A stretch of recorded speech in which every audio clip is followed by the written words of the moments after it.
Coucou, c'est Tristan. Déjà, avant de commencer, bonne année à tous. J'espère que vous avez bien profité, que vous avez bien pris plein de résolutions que vous n'allez pas tenir en 2022. Personnellement, j'ai prévu de me remettre au sport. Bref, vous l'aurez compris, je vous souhaite quand même plein de belles choses pour cette nouvelle année. Et pour bien commencer, je vais vous parler d'une plateforme qui s'appelle Intercom. Alors peut-être que certains d'entre vous la connaissent déjà, parce que c'est une plateforme qui commence à faire parler d'elle. Pour ceux qui connaissent pas, je vais quand même faire un petit rappel de ce que c'est.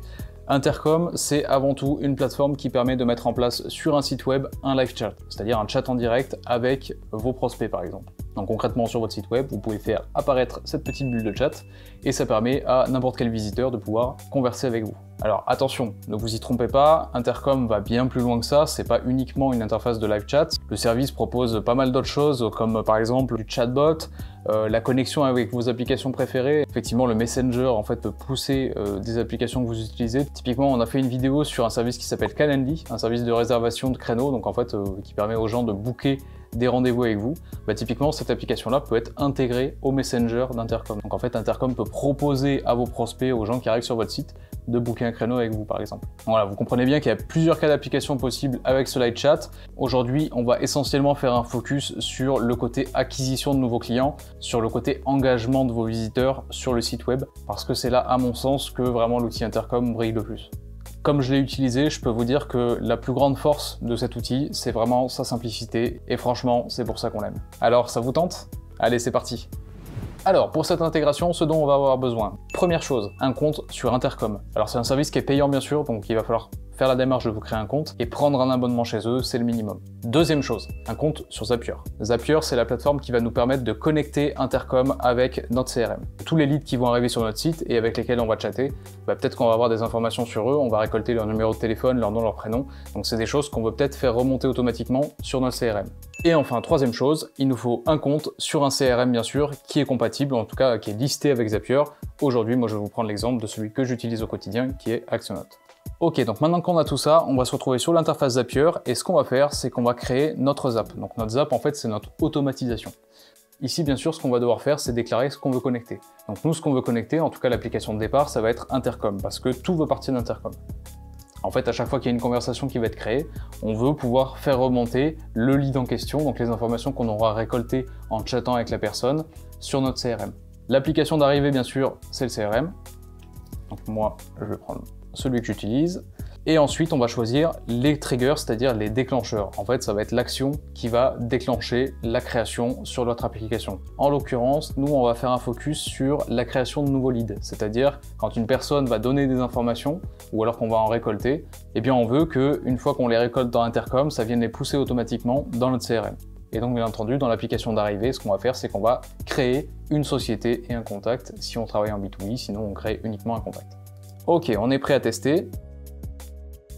Ce qu'il va falloir faire ensuite, c'est connecter votre compte Intercom pour permettre la transmission de données entre Intercom et votre CRM.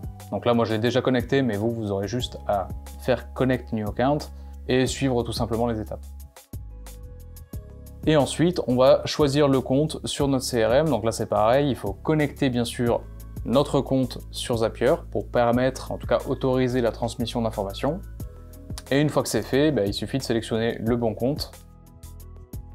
Ici, on va choisir les champs qu'on veut récupérer dans notre CRM. En l'occurrence, moi, ce qui m'intéresse, ça va être bien sûr de récupérer le nom de la société, mais ce que je vais faire aussi, c'est que je vais récupérer par exemple une description. Ça va être un endroit où je vais pouvoir mettre plusieurs informations annexes que j'ai demandé aux personnes.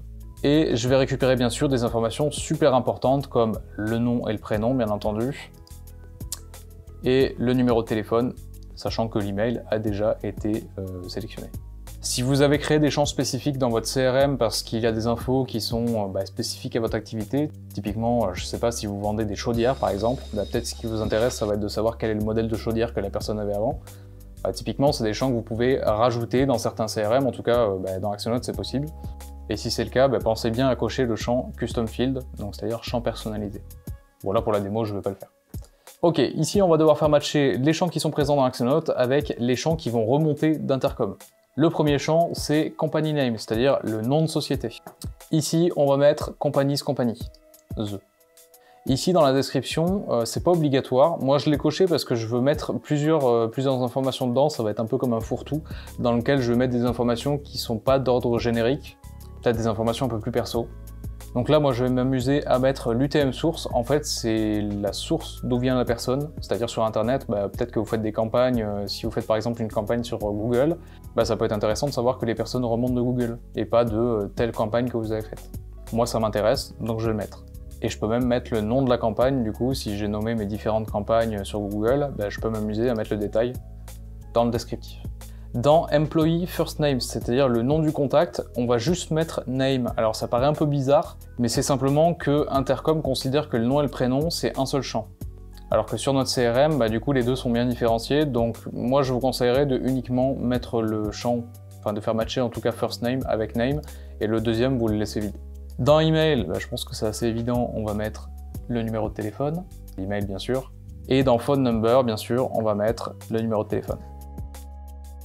Et voilà, on est prêt à envoyer notre test pour vérifier que tout fonctionne bien. Donc là, c'est ce que je vais faire. Super, Zapier nous dit que le test est bien envoyé, il a bien été confirmé. Donc on va voir sur notre CRM si le contact a bien été créé. Et là, en cherchant, on se rend compte que notre contact a bien été créé. On a bien le numéro de téléphone qui avait été renseigné, les informations. Donc tout est absolument OK. Il ne nous reste plus qu'à cliquer sur Turn on Zap pour pouvoir activer le Zap et faire en sorte que dès qu'il y a un nouveau lead qui est créé depuis Intercom via les différentes conversations qu'on va avoir sur notre site web, ça vient incrémenter automatiquement notre CRM.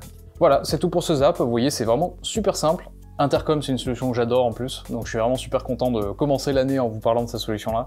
J'espère qu'elle vous aura plu, en tout cas que vous aurez appris des choses et surtout que vous arrivez un petit peu à vous projeter dans l'utilisation d'une plateforme comme ça. Franchement, je vous le dis, je l'ai utilisée et c'est une super plateforme. Si vous avez des volumes de visiteurs, des volumes de clients qui sont raisonnables, franchement, allez-y. Je vous remercie d'avoir regardé la vidéo. Si elle vous a plu, je le répète, le meilleur moyen de le faire savoir, c'est le petit pouce bleu. Ça motive aussi pour faire de nouvelles vidéos de ce style-là. Si vous avez d'autres intégrations que vous souhaiteriez voir, mettez-les en commentaire, parce que oui, on les regarde. Et d'ici là, écoutez, moi je vous souhaite encore une belle année 2022. Et puis, on se retrouve la semaine prochaine pour une nouvelle vidéo d'intégration. Allez, salut!